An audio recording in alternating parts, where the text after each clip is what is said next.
আসসালামু আলাইকুম। হায়তো সাহাবা রাদিয়াল্লাহু আনহুম চতুর্থ খণ্ড হইতে পড়া হইতেছে। স্ত্রীর ভিত্তিতে হযরত উসাইদ রাদিয়াল্লাহু সবর। হযরত আয়েশা রাদিয়াল্লাহু আনহা বলেন, আমরা একবার হযরত অথবা উমরা হইতে ফিরিলাম। হুলাইফাতে পৌঁছাইয়া সকল আত্মীয়-স্বজনের সহিত সাক্ষাৎ হইল। আনসারদের ছেলেরা তাদের আত্মীয়-স্বজনের সহিত দেখা করিতে লাগিল। হযরত উসাইদ ইবনে হুযায়র রাদিয়াল্লাহু সহিত তার আত্মীয়দের সাক্ষাৎ হইলে তারা তার স্ত্রীর ইন্তেকালের খবর দিল। তিনি এই সংবাদ পাইয়া চাদর দ্বারা মুখাবৃত করিয়া কাঁদিতে লাগিলেন। আমি বলি, আল্লাহ আপনাকে মাফ করুন। আপনি আর রাসূলুল্লাহ সাল্লাল্লাহু আলাইহি ওয়াসাল্লামের একজন সাহাবী ও বহুদর্শী প্রবীণ ব্যক্তি হইয়া একজন মেয়ে লোকের কাছে জন্য কাঁদিতেছেন। হযরত আয়েশা রাদিয়াল্লাহু আনহা বলেন, তিনি মাথা হইতে কাপড় সরাইয়া বলিলেন, আমার জিন্দেগীর কসম, আপনি সত্য কথা বলিয়াছেন। হযরত সাদ ইবনে ওয়াস রাদিয়াল্লাহু আনহু ইন্তেকালের পর কারোর জন্য আমার কথা উচিত নয়। অথচ রাসূলুল্লাহ তার সম্পর্কে যে উচ্চ কথা বলিয়া বলিতেন, এইভাবে জিজ্ঞাসা করেন, রাসূলুল্লাহ সাল্লাল্লাহু আলাইহি ওয়াসাল্লাম তার সম্পর্কে কি বলিয়াছেন? তিনি বললেন, রাসূলুল্লাহ সাল্লাল্লাহু আলাইহি ওয়াসাল্লাম বলিয়াছেন, সাদ ইবনে ওয়াসের অফে আরশ কাঁপিয়া উঠিয়াছে। হযরত আয়েশা রাদিয়াল্লাহু আনহা বলেন, এই সকল কথাবার্তার সময় তিনি আমার ও রাসূলুল্লাহ সাল্লাল্লাহু আলাইহি ওয়াসাল্লামের মাঝখানে চলিতেছিলেন। কারাস অপর রেওয়াতে এইরূপ বর্ণিত আছে যে তিনি বলিলেন, আমার কাঁদা উচিত নয় কি?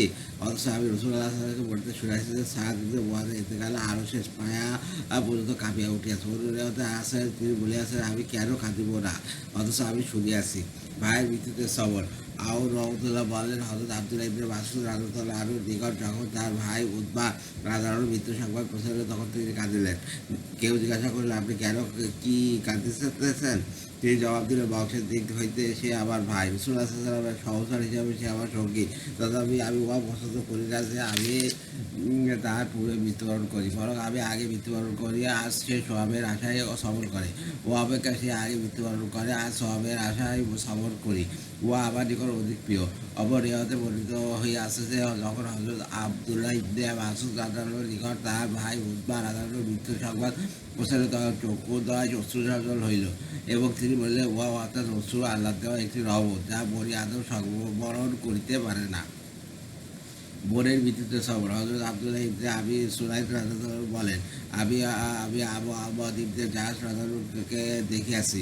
হযরত জয়নাব ইবনে জাহাশ রাদিয়াল্লাহু আনহু খাটিয়া কাঁধে লইয়াছেন, অথচ তিনি অন্ধ ছিলেন আর কাঁদিতেছিলেন। আর হযরত ওমর রাদিয়াল্লাহু আনহুকে বলিতে শুনিয়াছি যে, এ আবু আহমদ, খাটিয়ার নিকট হইতে সরিয়া দাঁড়াও, লোকদের কারণে তোমার কষ্ট হইবে। লোকেরা হযরত জায়নাব রাদিয়াল্লাহু আনহুর খাটিয়ার নিকট ভিড় জমাইয়াছিল।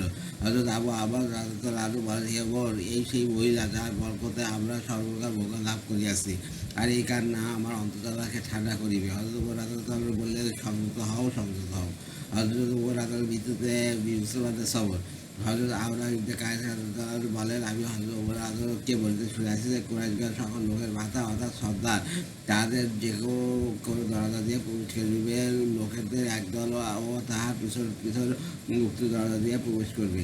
হযরত আওরা রাদিয়াল্লাহু আনহু বলেন, কিন্তু আমি তার ছুরিকাহত হইবার পূর্ব পর্যন্ত এই কথার মর্ম বুঝিতে পারি নাই। ছুরিকাহত হইবার পর যখন তার মৃত্যুর সময় সঠিক হল, তিনি হযরত সুহাইব রাদিয়াল্লাহু আনহুকে 3 দিন লোকদের নামাজ পড়াইতে বলিলেন, এবং যতক্ষণ না লোকেরা তাহাকে নিজেদের খলিফা নিযুক্ত করিয়া লয়, তাহাদেরকে খানা তৈরি করিয়া খাওয়াতে আদেশ করিলেন। অথবা তারা যখন তাহার রাজা হইতে ফিরিলেন, খানা আনা হইল এবং দস্তরখানা বিছানা হইল, কিন্তু লোকেরা শোক দুঃখের দরুন খাওয়া হইতে বিরত রহিল। হযরত আব্বাস ইবনে আব্দুল মুত্তালিব রাদিয়াল্লাহু আনহু বলিলেন, এই লোক সকল রাসূলুল্লাহ সাল্লাল্লাহু আলাইহি ওয়াসাল্লামের ইন্তেকালের পর আমরা খাওয়া দাওয়া করিয়াছি। হযরত আবু বকর রাদিয়াল্লাহু আনহু ইন্তেকালের পরও আমরা খাওয়া দাওয়া করিয়াছি। খাওয়া ব্যতীত কোনো উপায় নাই, কাজে খাইতে আরম্ভ করো। আর তারপর তিনি হাত বাড়াইলেন ও খাইতে আরম্ভ করিলেন। লোকের হাত বাড়াইল ও খাইতে আরম্ভ করিল। হযরত ওমর রাদিয়াল্লাহু আনহুর কথা কুরাইশগণ লোকদের মাথা ইহা তাৎপর্য তখন বুঝতে পারিলাম। কারাস হযরত আবু বকর রাদিয়াল্লাহু আনহু ছাত্ররা দান। হযরত আবু উবাইদা রাদিয়াল্লাহু আনহু বলেন, হযরত আবু বকর রাদিয়াল্লাহু আনহু যখন শোকাতুর সাধনা দিতেন, তখন বলিতে, সবর করিলে মুসিবত অবশিষ্ট থাকে না, আর অথচ মধ্যে কোনো ফায়দা নাই। পূর্বে মৃত্যুর পূর্বাবস্থা অতি সহজ, কিন্তু মৃত্যু পরবর্তীকাল অত্যন্ত কঠিন। তোমরা রাসূলুল্লাহ সাল্লাল্লাহু আলাইহি ওয়াসাল্লামকে হারানোর কথা স্মরণ করো, তোমাদের মুসিবত হালকা হইয়া যাইবে এবং আল্লাহ তাআলা তোমাদের সওয়াবকে বাড়াইয়া দিবেন। হযরত আলী রাদিয়াল্লাহু আনহু সান্ত্বনা দান। সুফিয়ান রহমাতুল্লাহ বলেন, হযরত আলী রাদিয়াল্লাহু আনহু হযরত হাসান ইবনে কায়েস রাদিয়াল্লাহু আনহুকে তার ছেলের মৃত্যুতে সান্ত্বনা দিতে যাইয়া বললেন, যদি দুঃখ করো তবে রক্তের সম্পর্ক উহার হক রাখে, আর যদি সবর করো তবে তোমার ছেলের বদলা আল্লাহর নিকট পাইবে। অবশ্যই যদি সবর করো তবে তুমি রেখে তোমার উপর আসিবে, আর তুমি স্বভাব পাইবে। আর যদি অধৈর্য হও তবে তকদিরের লেখো তোমার উপর আসিবে, কিন্তু তুমি গুনাহগার হইবে। কারাস। সর্বপ্রকার ভালো মুসিবতের ওপর সবর করা। একজন আনসারী মহিলার সবর। হযরত ইবনে আব্বাস রাদিয়াল্লাহু আনহু বলেন, নবী করিম সাল্লাল্লাহু আলাইহি ওয়াসাল্লাম মক্কা থাকা গেলে একজন আনসারী মহিলা তার নিকট আসিয়া বললেন, ইয়া রাসূলুল্লাহ, এই খবির শয়তান বা জিন আমাকে কাইল করিয়া দিয়াছে। তিনি বললেন, যদি এই অবস্থার উপর সবর করিয়া থাকো তবে কিয়ামতের দিন তুমি এমন অবস্থায় বুঝিবে যে তোমার কোনো গুনাহ অবশিষ্ট থাকবে না ও তোমার কোনো হিসাব হইবে না। মহিলা বলিলেন, সেই প্রাজ্ঞাতার কসম, তিনি আমাকে হক দিয়া পাঠাইয়াছেন, আমি আল্লাহ সাক্ষাৎ লাভ পর্যন্ত সবর করিব। তারপর বললেন, কিন্তু আমার ভয় হয় যে এই খবিশ আমাকে উলঙ্গ করিয়া না দেয়। নবী করিম সাল্লাল্লাহু আলাইহি ওয়াসাল্লাম তাহার জন্য দোয়া করিলেন। ওয়ার পর যখনই ও আসিবার আশঙ্কা হইত তো তিনি আসিয়া কাবা শরীফে গেলাপ ধরিতে তাহার ওয়াকে বলিতেন, অপদস্থ হও, সুতরাং ওয়া চলিয়া যাইত। আদা রহমতুল্লাহ বলেন, হযরত ইবনে আব্বাস রাদিয়াল্লাহু আনহু আমাকে বললেন, তোমাকে বেহেশতি মেয়ে লোক দেখাইব কি? আমি বললাম, অবশ্যই। তিনি বলিলেন, এই কৃষ্ণকায় মেয়ে লোকটি আল্লাহ রাসূলুল্লাহ সাল্লাল্লাহু আলাইহি ওয়াসাল্লামের নিকট আসিয়া বলিল, আমি অজ্ঞান হইয়া যাই ও আমার সতর খুলিয়া যায়, আমার জন্য দোয়া করো। তিনি বললেন, যদি চাও সবর করো, বেহেশতে পাইবে, আর যদি চাও আল্লাহর নিকট তোমার জন্য দোয়া করি, তুমি রোগমুক্ত হইবে। সে বলিল, না, বরং আমি সবর করিব, কিন্তু দোয়া করুন যেন আমার সতর খুলিয়া না যায়। তিনি উরওয়ার জন্য দোয়া করিয়া দিলেন। বুখারী ও মুসলিম শরীফে এই রূপে বর্ণিত হইয়াছে।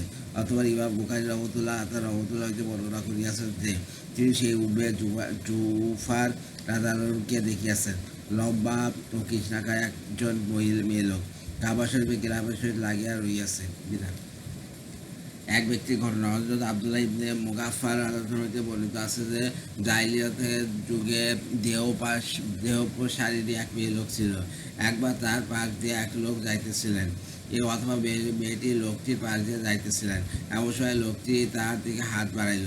মেয়েটি বলল, স্যার, আল্লাহ তাআলা শিরককে দূর করিয়া দিয়াছেন, ইসলাম আনয়ন করিয়াছেন।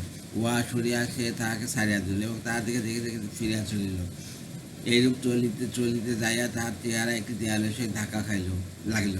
তারপর সেই নবী করিম সাল্লাল্লাহু আলাইহি ওয়াসাল্লামের নিকট আসিয়া উক্ত ঘটনা বর্ণনা করিলে তিনি বললেন, তুমি এমন বান্দা যার জন্য আল্লাহ তাআলা অমঙ্গল চাইয়াছেন।